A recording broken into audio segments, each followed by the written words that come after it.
North Korea is one of the least known, least understood countries in the world. Its leaders are revered, at times even worshipped. At least that's what the government wants to show. This is a country where the state controls everything. Stop. Where collective actions and collective thinking are prized. And make no mistake, nobody does state-sponsored love like North Korea. The world's last Stalinist state sometimes lets journalists inside to see all of this. The fantastic parades, columns of armored vehicles, rockets, troops marching goose step. Parts of North Korea may have little food, but it has more than 1 million disciplined troops. I spent 2 weeks in North Korea and got a rare and revealing look at life inside this closed country. North Korea, a cult of personality, starts now. I'm Richard Engel. I've traveled to a lot of dangerous places, been caught in the middle of wars and revolutions, but there are also fascinating places that deserve to be explored. Many you won't find in a travel brochure or tour book. And I'm going to take you there. So pack your bags as we uncover our hidden planet.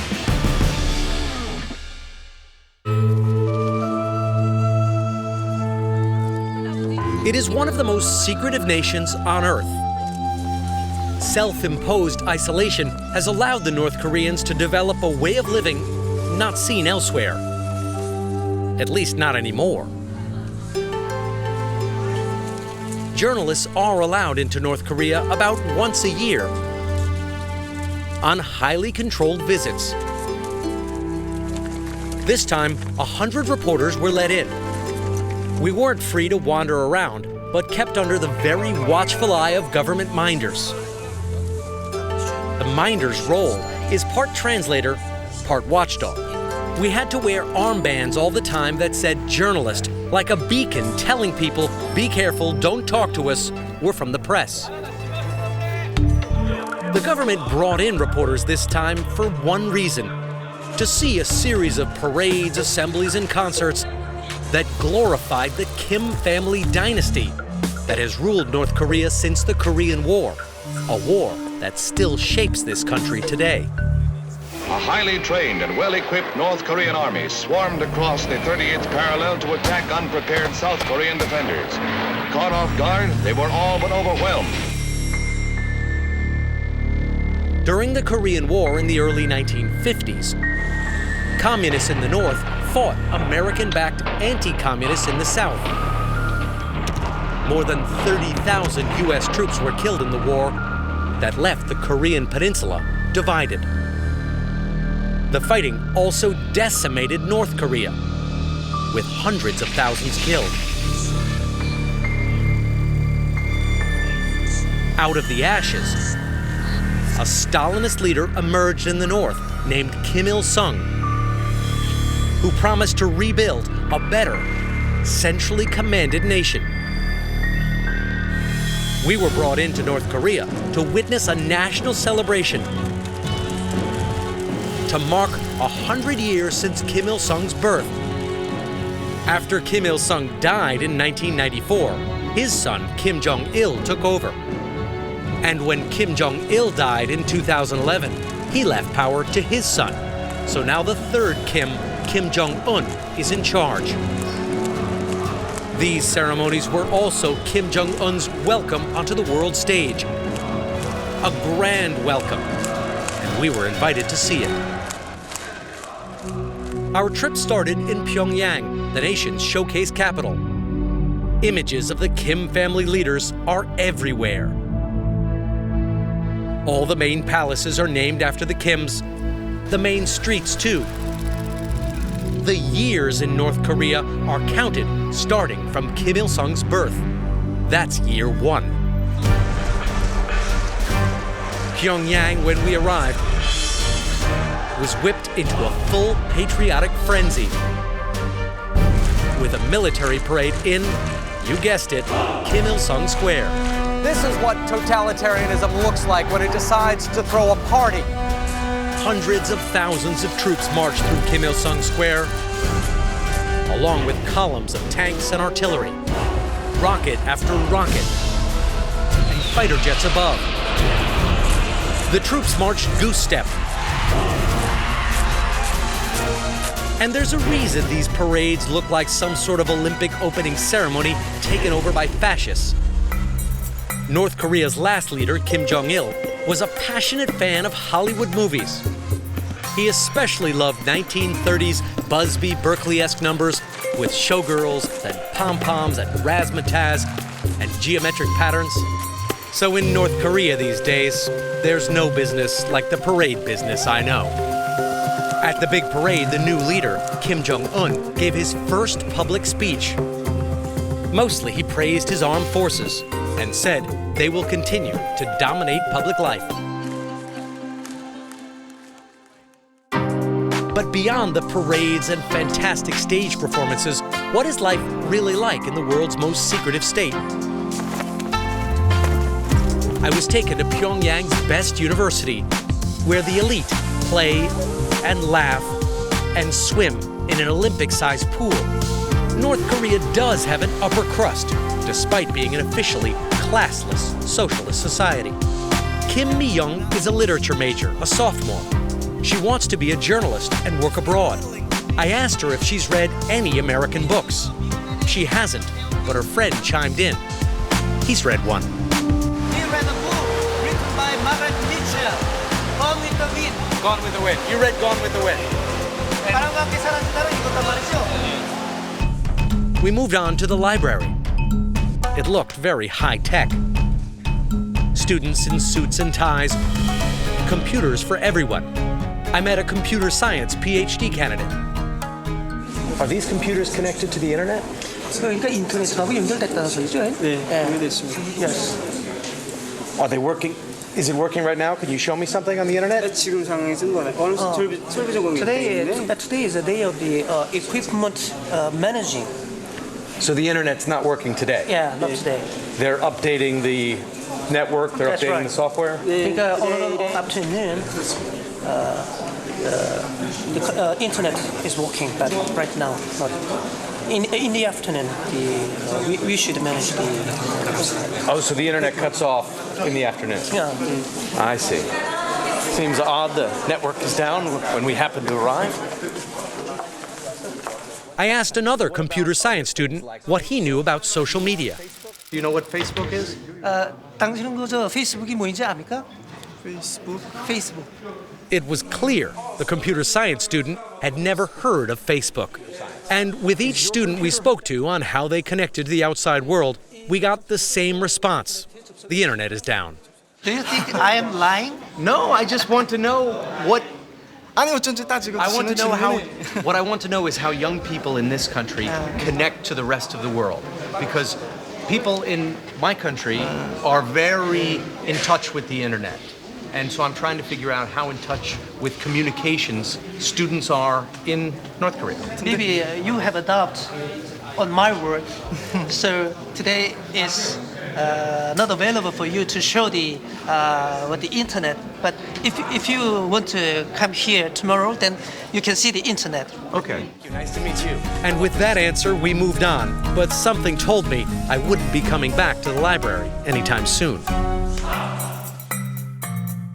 Throughout our trip, even in the hotel where journalists were corralled, it was hard to get beyond the cult of personality. This is the bookstore in the hotel where journalists are staying, and if you're looking for some light reading, this probably isn't the place to come. All of the books are either by Kim Jong-il or his father, Kim Il-sung, or about the two men. They're in multiple languages, and if I have any questions, I can just pick this one up. Answers to the Questions Raised by Foreign Journalists, Volume 4.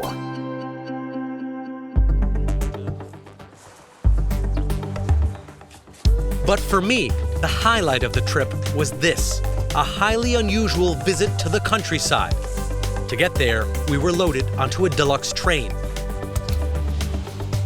We're now heading out of Pyongyang, and this is a really rare opportunity to see the countryside. Normally on trips like this, the minders try and sanitize everything we see, but we're going to be traveling in open country for hundreds of miles, and there's no way they could set that up. So it'll give us a unique insight into what the country really looks like. We passed miles of brown fields. There were hardly any tractors, few machines at all. Mostly just farmers with hand tools. Nothing seemed to be growing. The houses we passed all looked the same. Concrete and centrally planned. It's obvious why this country is facing such extreme food shortages. The fields all seem to be barren, lifeless brown expanses. After we returned to Pyongyang, the government wanted to show us that despite all the brown fields, North Korea has plenty of food and a prosperous economy. We were bussed through the capital along streets lined with flags and taken to an apple orchard. We saw what looked like tens of thousands of tiny saplings. I didn't see too many apples.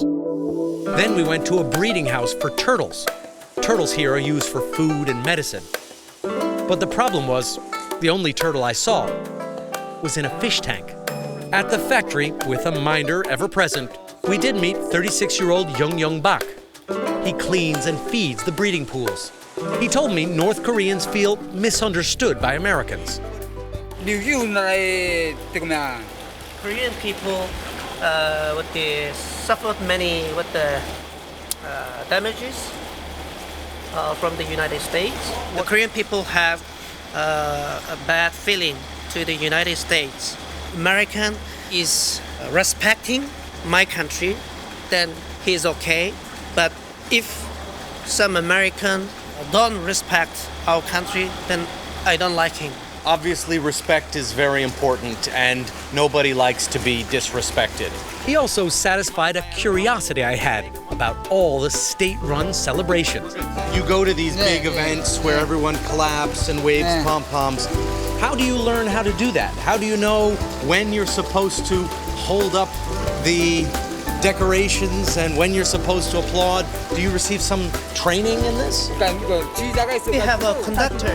If you want to learn, You'll teach me? You'll teach me? I will teach you. Okay, well, I would very much, because I've seen them and they're very impressive. There are only a few stores in North Korea. We visited one, state-run, of course, that was well-stocked with everything from flat-screen TVs to motorcycles. I met a 16-year-old student buying a pair of glasses. She was shy and didn't want to talk, but finally agreed. We're very curious, what is life like for a 16-year-old young woman here in Pyongyang? I am very happy. You're happy. Why are you so happy? in the morning I go to school. I clean very carefully the portrait of the great leader, President Kim Il-sung, and the great leader, Comrade Kim Jong-il. You clean the portrait of Kim Jong-il and Kim Il-sung where? At your school or in your house? Classroom. You clean it with a sponge and paper? A sponge. You clean it.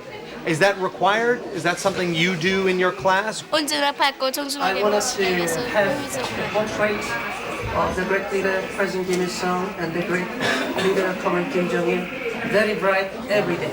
So voluntarily, I clean. I tried steering the conversation away from politics and toward the girl's life, her interests, what she enjoyed most about life in North Korea. But it all seemed to circle back to the supreme leader.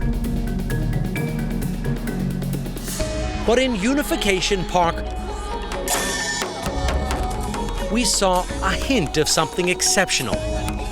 North Koreans relaxing, smiling, taking photos of their families, and dancing to their own rhythms.